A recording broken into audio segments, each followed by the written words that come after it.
తునిలో చాలా భయంకరంగా అరాచకం సృష్టిస్తున్నారు.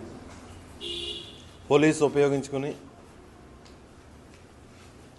కౌన్సిలర్లు, చిన్నపిల్లలైనటువంటి కౌన్సిలర్ల మీద బెదిరింపులు, వేధింపులు, మహిళల మీద రౌడీ షీట్లు కడతామని, లేదంటే కిడ్నాప్లు చేయడానికి ప్రయత్నం చేయడం,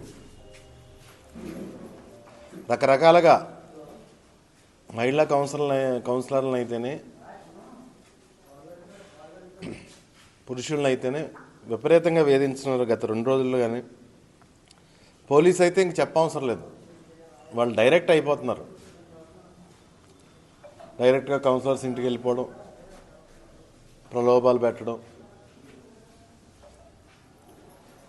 మనం చూస్తూ ఉన్నాం. తుని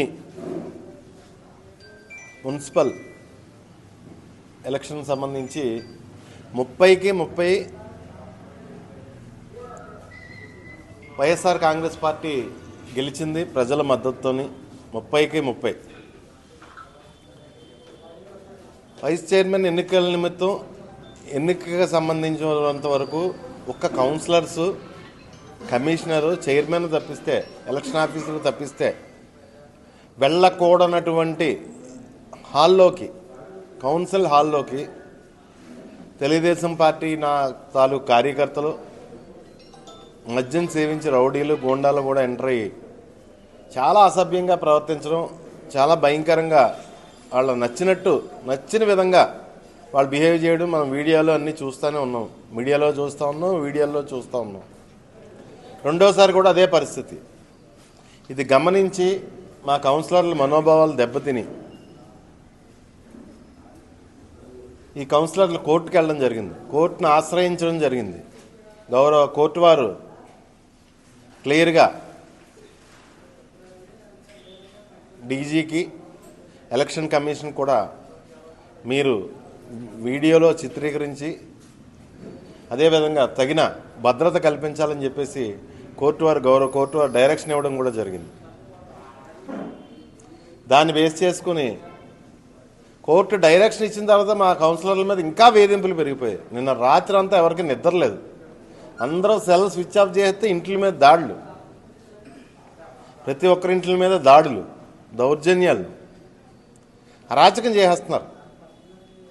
ఒకటైతే నేను చెప్పగలను, వయసు యనమల రామకృష్ణుడి గురించి కాదు, రాజా అశోక్ బాబు గురించి చెప్తున్నాను. అతను మాజీ ఎమ్మెల్యే. అశోక్ వయసు కూడా నా తండ్రి వయసు అయింది.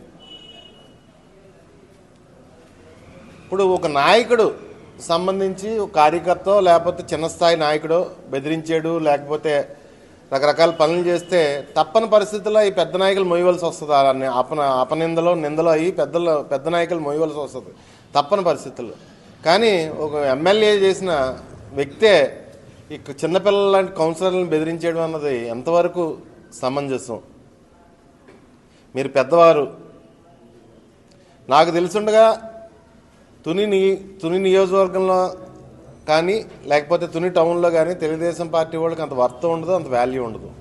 తెలుగుదేశం పార్టీ వారిని ఎప్పుడూ నమ్మరు తుని ప్రజలు. గత ఎన్నికల్లో కూడా నాది హామీ అని చెప్పేసి మీరు రోడ్డెక్కి ప్రతి ఇంటికి వెళ్ళి తెలుగుదేశానికి ఓట్లు వేయించిన మీరు ఈ విధంగా మరీ చిల్లరగా వాళ్ళు ఇప్పుడిప్పుడే రాజకీయాల్లో ఎదుగుతున్న కౌన్సిలర్స్, చిన్న నాయకులు, ఆ నాయకుల మీద మీరు రౌడీ షీట్లు కట్టించేస్తాను, పోలీసులను ఉపయోగించేసి అరాచకం చేయడం అది పద్ధతి కాదు, మంచి అనిపించుకోదు, మీ స్థాయికి అది పద్ధతి కాదని చెప్పి తెలియజేసుకుంటున్నాను. అదేవిధంగా నిన్న సడన్గా తెలుగుదేశం వాళ్ళకి తిరం వచ్చింది.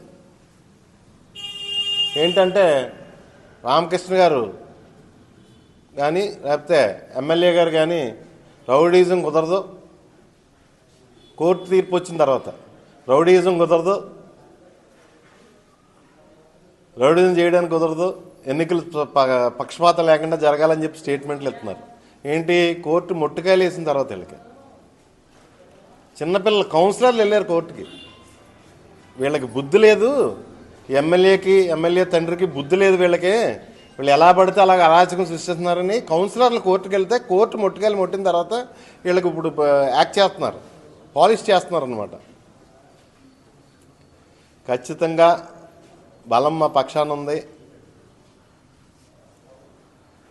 ధర్మం మా మాజీ ముఖ్యమంత్రి జగన్మోహన్ రెడ్డి గారు అన్నప్పుడు పైన దేవుడు ధర్మం ఎక్కువ ఇటుపక్కన ఉంటే అటుపక్కే నెగ్గుతుందని చెప్పేసి ఆయన చెప్పడం జరిగింది. ఎందుకంటే ఒక్క కౌన్సిలర్ కూడా ప్రజలు ఓటేసి మీ కౌన్సిలర్ ఒక్క కౌన్సిలర్ కూడా లేడు.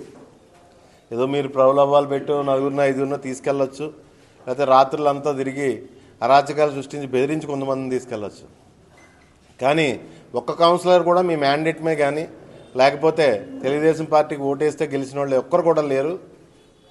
ఖచ్చితంగా రేపు జరిగే వైస్ చైర్మన్ ఎన్నికల్లో మేము నెగ్గి తీరుతాం.